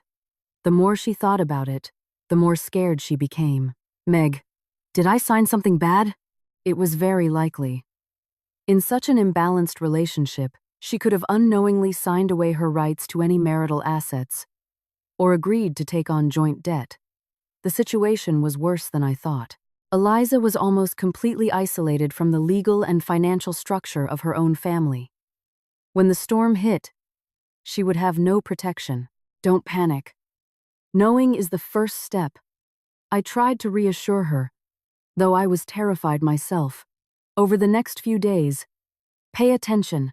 See if you can find any documents or overhear any key information, bank names, lawyers' names, company names. But remember, your safety comes first. Don't take any risks. Don't let him suspect anything. What are you going to do? She asked, grabbing my hand like a lifeline. I need to consult a professional. About international marriage law, quote, finances, and how to protect you and the children if the worst happens, I said, keeping it vague. But you have to hold it together, act normal, and keep the children safe, especially Henry. Eliza nodded hard. A tiny flicker of hope, mixed with immense fear, in her eyes. That afternoon, I borrowed Eliza's laptop, saying I wanted to sort through my travel photos. She didn't suspect a thing. Using a temporary email address I had set up at the library, I sent an encrypted email to Larry's private account. I didn't use any real names or locations. I just described a hypothetical situation. A friend, married and living abroad, completely dependent on her husband, discovers he may be involved in serious financial misconduct. The husband has total financial control, and the wife may have signed unfavorable agreements unknowingly. I asked for advice on how to discreetly gather evidence, understand her rights, and seek protection, both legal and physical, while still in the foreign country. I stressed the urgency, but noted that there was no immediate physical danger. I needed a smart, careful plan. After sending the email, I wiped the browser history and sent folder. Now, all I could do was wait. It was the middle of the night in Chicago. Larry wouldn't see it until his morning. My flight was the day after tomorrow. Time was running out. That evening, Martin didn't come home for dinner. Eliza was a nervous wreck, and the children were unnaturally quiet. As I was helping with the dishes, while Eliza was bathing the youngest, a loud thud came from upstairs, followed by Martin's muffled, furious roar. Even through the floor, I could feel the violence in his voice. Then came Eliza's terrified, tearful explanations. I dried my hands and ran upstairs. The sound was coming from the master bedroom. The door was ajar. I saw Martin's back. Eliza was crumpled on the floor, clutching her cheek, her hair a mess, her face streaked with tears. In Martin's hand was a picture frame. I recognized it. It was a photo of me and Eliza from college that she had brought from home and always kept on her nightstand. Who told you could go into my study drawer? Martin's voice was distorted with rage. He advanced on Eliza, raising the frame. Was it you? Or was it that friend of yours? I didn't. I swear, Eliza cried, scrambling backwards. I don't have the key. Why would Meg go in your study? She's leaving tomorrow. Then why were my things moved? Why was the USB drive in the wrong spot? Martin roared, his eyes red. And Henry, the way he looked at me today, did you say something to him? No, Martin, believe me.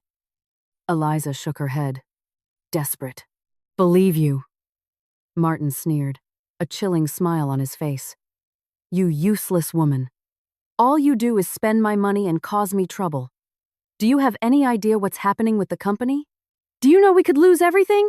It's all your fault. You and the children are dragging me down. He violently threw the picture frame to the floor. The glass shattered, spraying across the rug. The image of two young, carefree women smiling was now fractured and distorted. Ah! Eliza screamed, instinctively covering her head. Dad, don't hit Mom! A small, tearful voice cried out. It was Henry. He had appeared in the doorway, his small body trembling with fear. But he stood with his arms outstretched, trying to shield his mother, glaring at his father. Martin froze. He was breathing heavily, looking from his son to his crying wife on the floor. The madness in his eyes slowly gave way to a deeper, colder fury.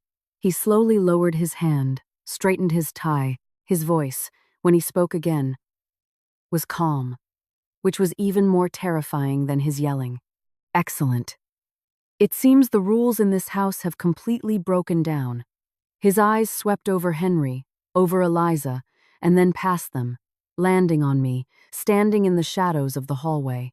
His gray-blue eyes were devoid of any warmth. Only appraisal, suspicion, and the cold anger of a man whose territory had been violated. Meg, he said slowly, each word like a chip of ice. It seems we need to have a talk. The air in the hallway froze. Henry was still sobbing quietly.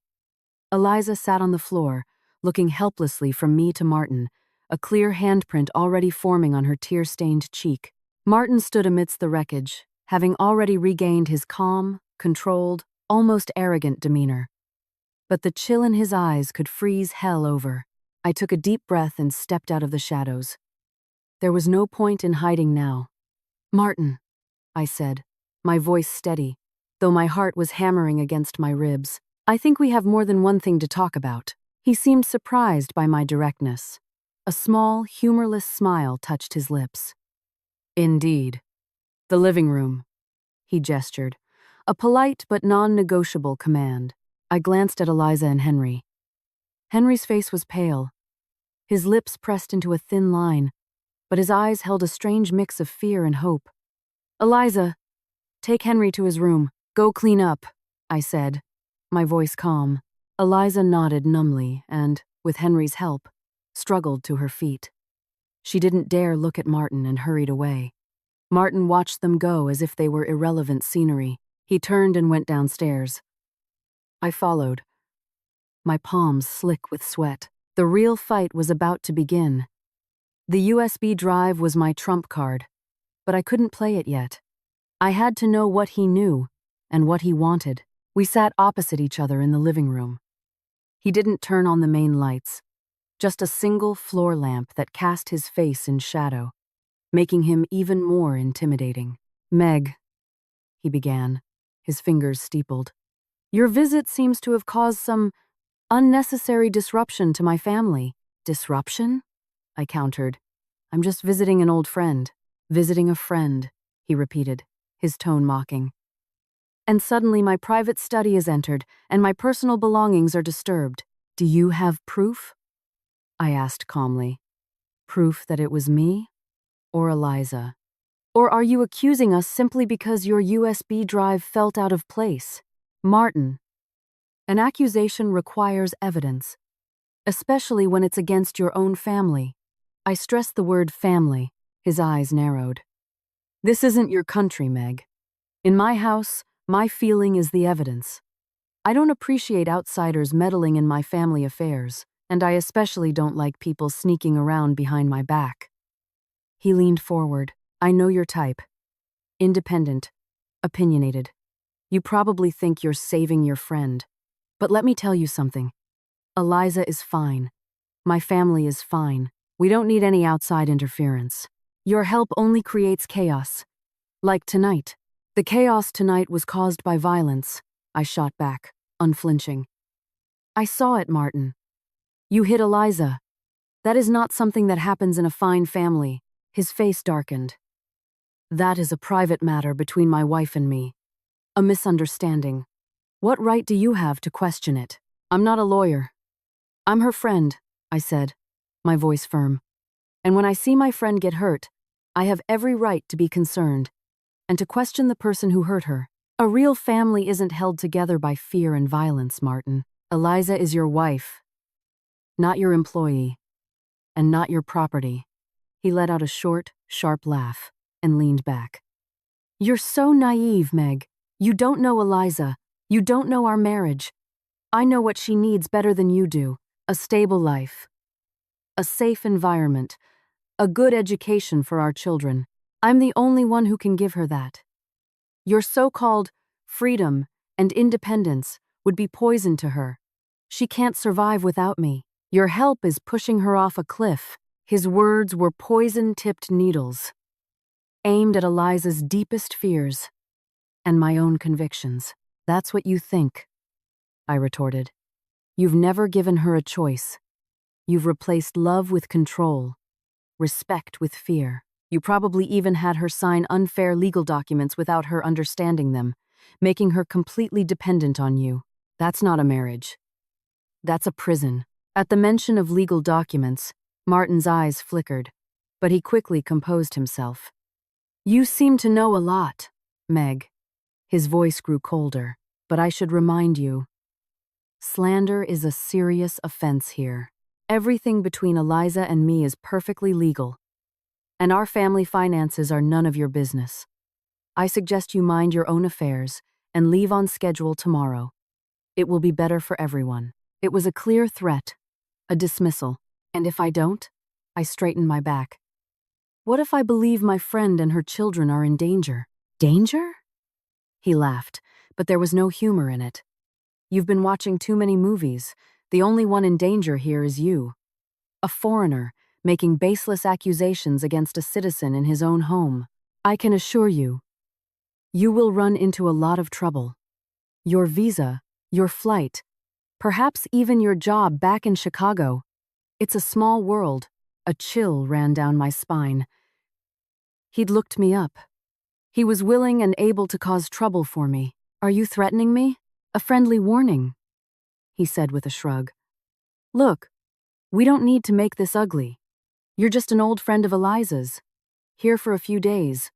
You saw a common marital dispute. You misunderstood. Tomorrow, you leave, and everything goes back to normal. Eliza continues to be Mrs. Davenport. The children grow up healthy, and you go back to your exciting, independent life in Chicago. Isn't that for the best? He was trying to minimize everything and using my own life as leverage. If it's so normal, why are you so scared? I pressed, staring at him. Scared of what I know? Of what Eliza might find out? Or scared of what's in your study being made public? Martin's face finally fell completely. He stood up, towering over me.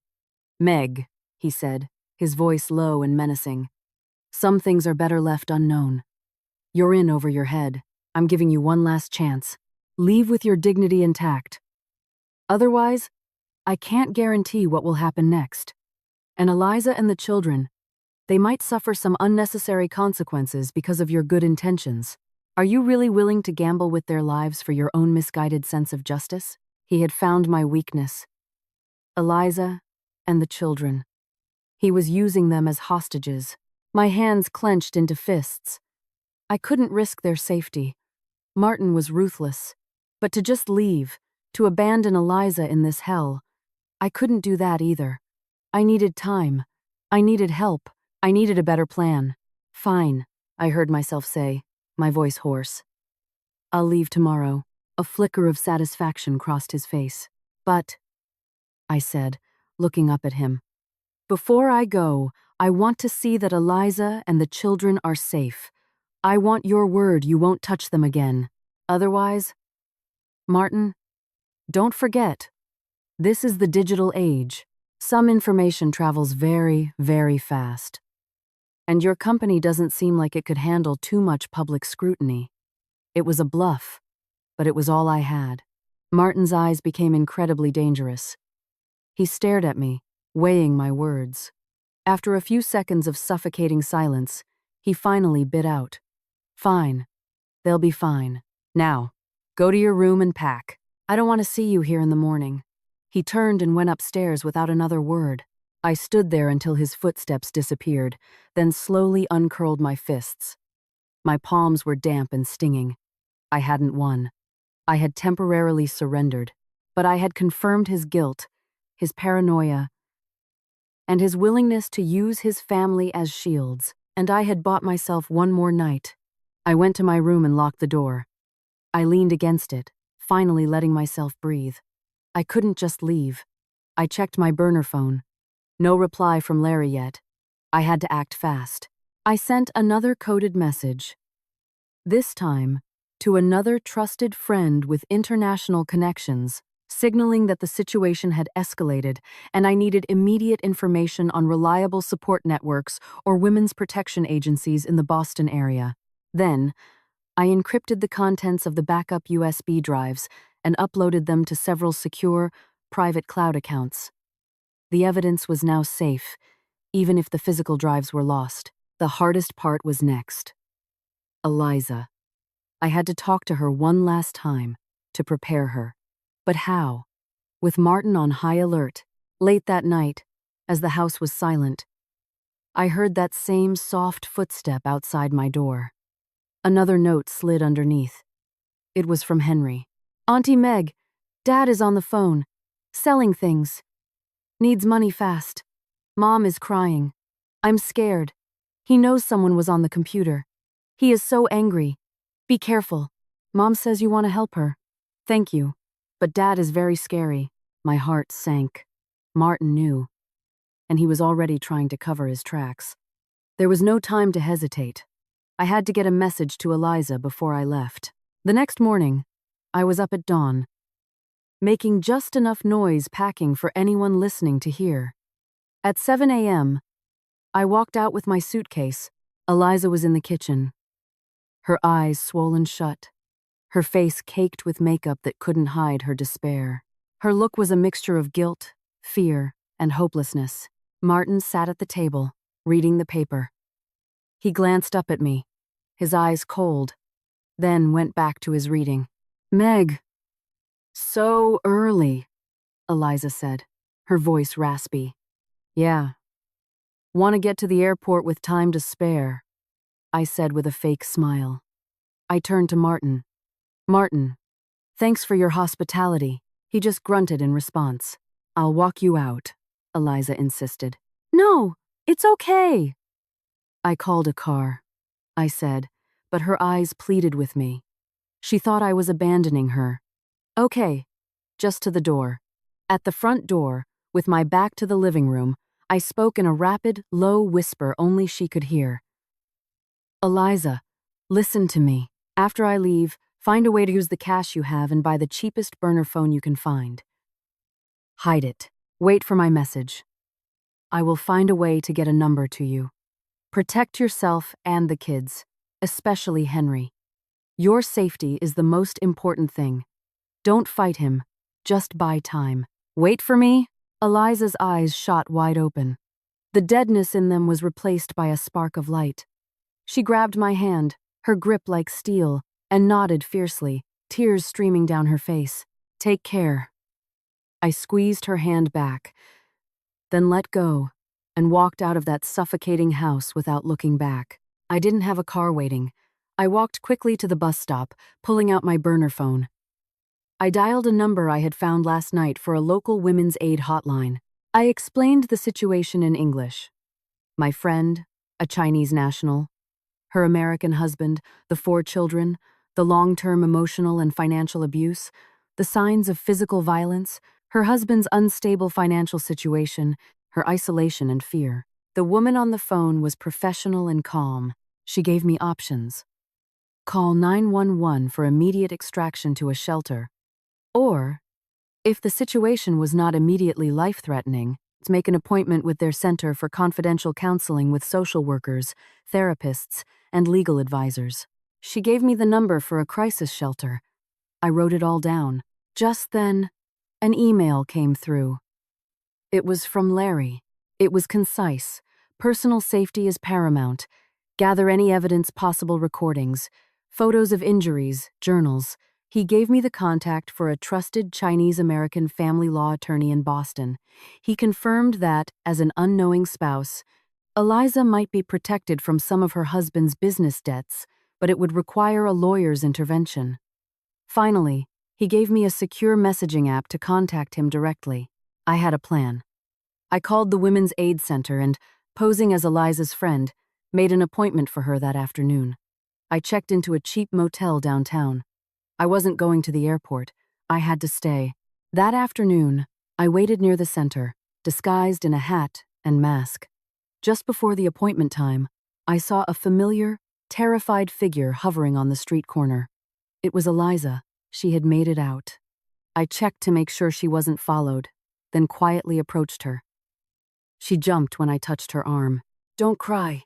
Come on," I whispered, and led her inside. The center was warm and private. A kind-faced social worker named Anna listened patiently to Eliza's broken, tearful story, with me filling in the gaps. Anna explained Eliza's rights. The right to be safe, the right to marital assets, the right to apply for a protective order against Martin. She told her about the shelter, a confidential safe house. She emphasized that all decisions were Eliza's to make. For the first time in years, someone was listening. Someone was telling her, "It's not your fault. You have rights." I think I'd like to talk to a lawyer," Eliza said, her voice shaky but determined. Anna immediately provided the contact for the lawyer Larry had recommended. When we left, Eliza was clutching a folder of information and a simple, untraceable phone Anna had given her for emergencies. Her posture seemed a little straighter. The despair in her eyes was replaced by a flicker of resolve. "Meg, thank you," she said, the tears falling again, but this time they were tears of release. "Without you, I think I would have just rotted in that house." "You were the one who walked out that door," I said, hugging her. "The next part will be harder. But you're not a lochler now. Call the lawyer. Start documenting everything, and I'll work on Martin's company from my end. It could be leverage, but the children, the law will protect them, especially in cases of domestic abuse. The lawyer will explain everything." We said a quick goodbye. She had to get back before Martin. 3 days later, I was on a flight back to Chicago. Just before takeoff, I got a text from Eliza on her new phone. It was a single word: safe. The plane climbed into the sky. I looked down at the shrinking city, my heart a mix of sorrow and hope. This wasn't just about escaping an abusive husband. It was about Eliza breaking free from a cage built in the name of love and finding the independent woman who had been lost for 15 years. Back in Chicago, I began a long process of remote support. The lawyer in Boston guided Eliza through secretly collecting evidence: photos of old bank statements, recordings of Martin's verbal abuse, a doctor's report on her old injury.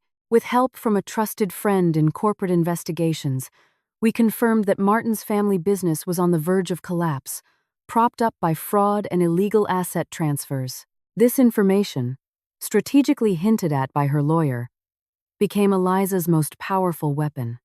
Not to blackmail, but to show Martin that she was not the ignorant, helpless woman he thought she was.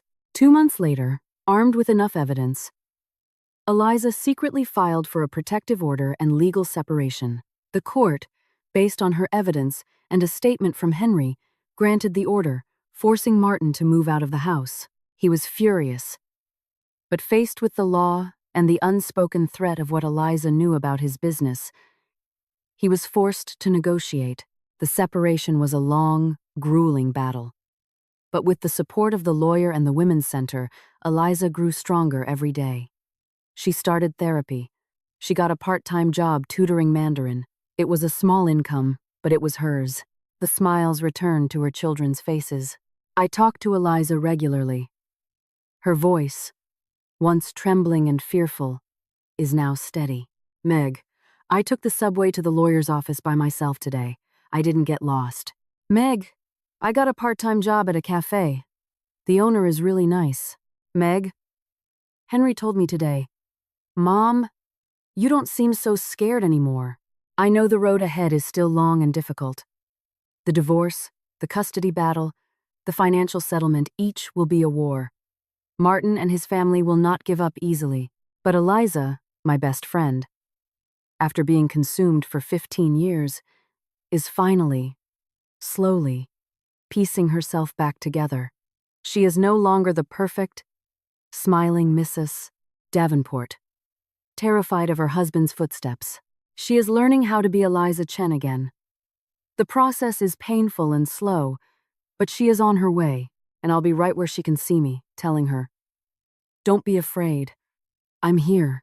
The months that followed were a grueling marathon of legal paperwork, late-night phone calls, and high-stakes maneuvering. Martin didn't go down quietly. He hired an expensive, high-powered legal team that attempted to paint Eliza as an emotionally unstable immigrant who didn't understand traditional American family values or the complexities of a high-pressure corporate life. I spent my nights in Chicago on the phone with her, often until the sun began to peek over the lake. "He's trying to say I'm an unfit mother, Meg," she whispered one night, her voice trembling but not breaking. "His lawyers filed a motion claiming I have no means to support the children and that I'm planning to flee the country with them. They're throwing everything at the wall to see what sticks." "Eliza," I told her, my own jaw set tight. "But we have the evidence of the protective order. We have the medical records, and we have the USB. The USB drive was the nuclear option. Under the guidance of her lawyer, Robert Vance, the one Larry had recommended, Eliza didn't go to the police immediately. Instead, Vance used the information to stall Martin's aggressive tactics. It was a delicate game of mutually assured destruction. If Martin tried to strip her of the children, Vance hinted that the irregularities in the Davenport family business would be brought to the attention of the SEC and the Department of Justice. By late autumn, the cracks in Martin's world became impossible to hide.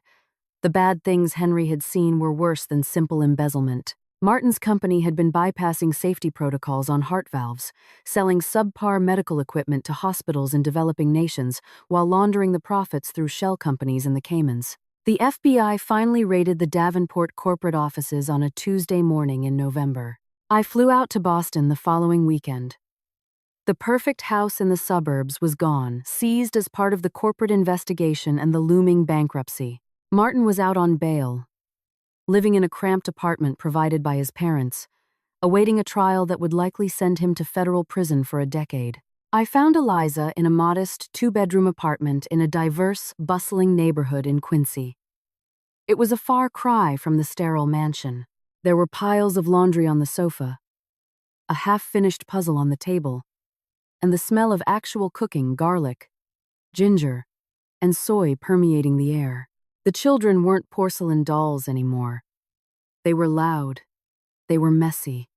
Henry was playing a video game, shouting at the screen with a vigor I hadn't seen before. Hannah was practicing her violin, and though she missed a few notes, she didn't look over her shoulder in fear. Eliza met me at the door. She was wearing leggings and an oversized college sweatshirt. She looked tired, really tired, but the placid, porcelain mask was gone. Her face was alive. "It's small," she said, gesturing to the living room as she hugged me. "And the legal fees took almost everything we clawed back in the settlement. But it's ours, Meg. The lease is in my name." My name. We sat on her small balcony that evening, wrapped in blankets, looking out at the distant lights of the Boston skyline. "The Davenports offered me money," she told me quietly. "A lot of it. Right before the indictments came down, they wanted me to sign a non-disclosure agreement and a statement saying Martin never laid a hand on me. They said it would secure the children's future." "And?" I asked. "I told them my children's future wasn't for sale," she said, a hard, proud glint in her eyes. "I'm working as a translator for the court system now. It's not a corner office, and I have to take the red line at 6 a.m., but every cent I earn belongs to me. I don't have to ask permission to buy milk. I don't have to hide $20 bills in a cookie tin." She looked at her hands. Hands that were no longer shaking. "I spent 15 years trying to be the perfect wife for a man who wanted a statue, not a partner," she continued. "I let him convince me that I was nothing without him. But when I look at Henry and the way he stands up straighter now, I realize that leaving wasn't just about saving myself. It was about showing them that love shouldn't hurt, and order shouldn't feel like a cage. Before I left to catch my flight back to Chicago, Henry walked me to the Uber. He had grown an inch since the summer. "Auntie Meg?" he said as I opened the car door. "Yeah, Henry? Thanks for helping her," he said, his voice cracking slightly with the onset of puberty. "I used to think that's just how life was. Quiet and scary. But Mom, she's different now. She sings in the kitchen. Sometimes she even burns the toast and just laughs about it." He smiled, a real bright American kid smile. "It's better this way." As the car pulled away, I looked back and saw Eliza standing in the glow of the apartment's front lamp. She wasn't a template for success anymore. She wasn't the envy of our old classmates. She was a woman who had lost a fortune and gained her soul. She waved, a small, strong figure against the vast Massachusetts night. I realized then that she didn't need me to be her backbone anymore. She had found her own. I checked my phone as the Uber hit the highway. A group chat from our old high school friends was buzzing with photos of expensive vacations and new cars. I hovered my thumb over the screen for a moment, then simply swiped it away. I looked out at the road ahead, thinking of the mid-level life I had back in Chicago. It didn't feel so mid-level anymore. It felt like freedom, and as Eliza had taught me, that was the only achievement that actually mattered. 1 year later, the headline in the Boston Globe was small, buried in the business section. "Former medical executive sentenced to 8 years for fraud and money laundering." I sat in a coffee shop at O'Hare Airport, staring at Martin Davenport's mugshot on my phone. He looked older, his hair thinning. The arrogant spark in his eyes replaced by the hollow stare of a man who had lost his kingdom. He had taken a plea deal, trading information on his father and their offshore partners for a reduced sentence in a federal facility in Pennsylvania. I closed the browser and boarded my flight. This time, I wasn't a secret agent on a rescue mission. I was just a friend going to a housewarming party. Eliza had moved again. Not to another sterile suburb, but to a refurbished loft in Jamaica Plain. She had used the final bit of her divorce settlement, what Robert Vance had managed to claw away from the bankruptcy trustees, to put a down payment on a place that was hers alone. When I arrived, the atmosphere was a total reversal of that chilling visit 2 years ago. The door was unlocked. Music real. Loud. Indie rock was thumping from a speaker. "Meg, you're here!" Eliza handed to me. She was wearing jeans with a smudge of yellow paint on the thigh and a t-shirt that said, "Well-behaved women seldom make history." She looked radiant, not the polished, porcelain radiance of a trophy wife, but the glowing, messy health of a woman who slept soundly at night. The loft was filled with people. There were her coworkers from the court, a few neighbors, and Robert Vance, who was laughing over a craft beer. The most striking change, however, was the wall of truth. In her old house, photos were staged and perfect. Here, a large corkboard was covered in chaotic, beautiful reality. Henry making a goofy face with a mouthful of pizza. Hannah with messy hair after a soccer game. Eliza herself, squinting at the sun, looking exhausted but happy at a community garden. "How are they?" I asked, nodding toward the kids, who were currently leading a pack of neighborhood children in a game of hide-and-seek. "They're resilient," Eliza said, handing me a glass of wine, not a vintage from a locked cellar, but a decent $15 Malbec. "Henry is in therapy, and it's helping. He's learning that he doesn't have to be the man of the house. He just gets to be a kid. And the little ones, they barely remember the rules anymore." She led me to a small desk in the corner of the room, nestled under a bright window. On it sat a laptop and several notebooks filled with her elegant, flowing handwriting. "I started a column for a local digital magazine," she said, her voice brimming with a quiet kind of pride. "It's called The Uncurated Life. It's about the myth of the perfect immigrant family, about the invisible walls women build around themselves. My first piece got 10,000 shares last week." "Eliza, that's incredible," I said, truly moved. "You finally started writing again." "I had to. she whispered. I had to find the words I buried for 15 years. Martin didn't just take my money and my time, Meg. He took my voice. I'm taking it back, one paragraph at a time. Later that evening, after the guests had filtered out and the kids were finally asleep, we sat on her fire escape, the cool Boston air smelling of salt and autumn leaves. My parents finally called from home, Eliza said suddenly. They heard about the trial. For months, they were so ashamed. They kept asking me why I couldn't just endure for the sake of the family reputation. They told me I had lost face for everyone. What did you tell them? I sent them a photo of the kids laughing, she said, and I told them that face is a mask, but a life is a soul. I told them I'd rather be a shameful survivor than a perfect ghost. They're coming to visit next month. I think they're finally starting to understand. She leaned her head on my shoulder, just like we used to do on the swings when we were 10 years old. You know, Meg, she said softly, when I was in that house, I used to look at your life in Chicago and think you were the one who was lost. I thought I had reached the finish line, and you were still at the start. I was so caught up in the frosting, the luxury, the status, the appearance. She looked at her reflection in the glass door. But the frosting was poisonous. It was hiding a rot that would have eventually killed me. You didn't have the frosting, but you had the cake. You had the substance. You had the freedom to be mediocre. To be messy. To be you. I smiled, thinking of my mid-level apartment and my mid-level job. It's a pretty good cake, Eliza. It's the best, she agreed. The next morning, as I headed to South Station to catch the train, I felt a profound sense of closure. The tightness I had felt in that suburban villa 2 years ago was gone, replaced by a sense of vast, open possibility. I realized then that the success template we are all taught to follow is a trap. Eliza had followed it to the letter and ended up in a prison. I had ignored it and ended up with the keys to her cell. As the train pulled out of the city, I opened my laptop and started a new document. I wasn't a marketing executive in that moment. I was just a woman with a story to tell. I typed the first line. I heard him on the phone in the pantry. His voice hushed.